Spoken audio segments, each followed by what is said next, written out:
আজকে আমি মাটি দিয়ে চুলা তৈরি করতেছি। তো প্রথমে মাটিটা বসিয়ে নিলাম, তারপরে একটা নড়ি দিয়ে দিলাম।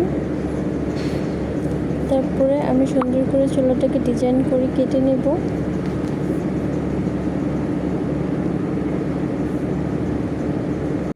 ফিরে আসলাম 7 দিন পর, যখন মাটিটা শক্ত হয়ে গিয়েছে তখন আমি ডিজাইন করে কেটে নিলাম।